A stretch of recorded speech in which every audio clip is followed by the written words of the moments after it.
اهلا بيكم في فيديو جديد من فيلم ترند، وفي الفيديو ده هراجع معاكم الفيلم السعودي بين الرمال. خذوا اللي تبون وفارجوا. دامك هاللون واني ذابحك.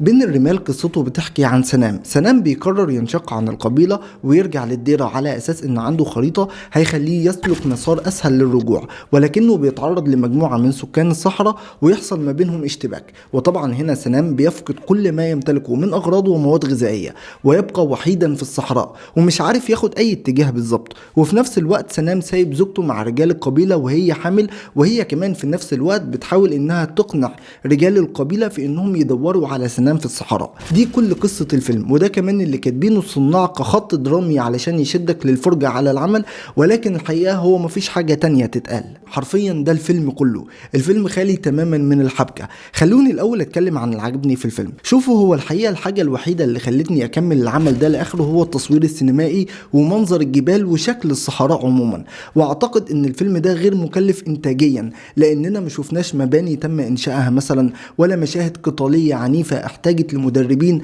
علشان تكون متقنة، لان الفيلم خالي تماما من كل ده. هو عبارة عن شخص تايه في الصحراء، فالصورة اللي طلعت صورة جميلة بكل تأكيد بصريا. غير كده العمل مفهوش اي ميزة تانية ممكن الواحد يقولها، والقصة خالية تماما من الحوار. اغلب المشاهد عبارة عن مجهود سنام للنجاة من الصحراء ومغامراته داخل الصحراء فقط، ومحاولته كمان لترويض ديب علشان يصبح هو الصديق الوحيد ليه داخل الصحراء. تمثيل غير متعوب عليه بالمرة. ما شفتش من الممثل مظاهر عناء على شكله وبنيته الجسدية من محاولاته للبقاء بكل تأكيد. وحتى لما حصل عاصفة ترابية أنا قلت خلاص هنا جات له الفرصة أنه يوضح مدى الشقاء اللي مر بيه، ولكن ده ما حصلش. حتى جسمه نفسه ما بانش عليه مظاهر خروجه من عاصفة. قصة غير مفيدة وطريقة حكيها مضحكة. أنا الحقيقة في مشاهد كنت متخيل أن أنا هعيط بقى، ولكني ضحكت. لا، ضحكت بجد. مشهد قتل الديب مضحك بشكل مش طبيعي.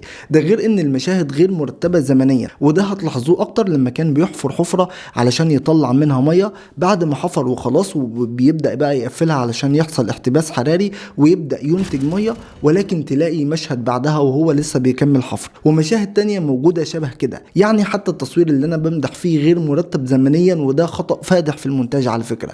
ففيلم بين الرمال سيء في التمثيل، وسيء في الحبكة والحوار، وسيء في الترتيب الزمني للأحداث. فده الحقيقة ما ينفعش يتقال عليه فيلم، ده ينفع يكون فيديو يوتيوبي لتعليم مهارات البقاء في الصحراء اللي هي كمان كان سيء فيها. فمع كل أسف أنا منصحكمش إنكم تشوفوا العمل ده، وأنا بقول ده وأنا كل أسف بكل تأكيد، ولكن لازم أقول كده علشان الصناع يتعبوا شوية على صناعة أفلامهم ويرتقوا بالصناعة. عمر الصناعة ما كانت معدات فقط. وبس كده، دي كانت وجهة نظري عن الفيلم، وهنا بكون وصلت لنهاية فيديو النهاردة. فلو عجبكم الفيديو ده ما تنسوش تعملوا لايك وشير وسبسكرايب، وبكل تأكيد ما تنسوش تدعوا لإخواتنا في فلسطين، واشوفكم في فيديو جديد. سلام.